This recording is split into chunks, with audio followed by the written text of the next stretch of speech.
कहवा के सिलावट कहवा के लोढ़ा, कहवा के लाल मरिचाई है आहे, कहवा के लाल मरिचाई है।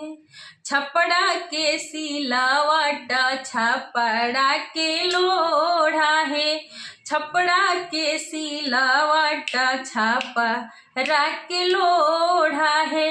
पटना के लाल मरिचाई है आहे, पटना के लाल मरिचाई है।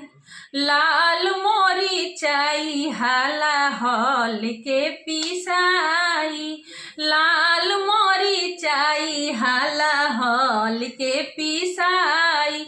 समधी के कहवा छपाई है आहे, समधी के उहावे छपाई है।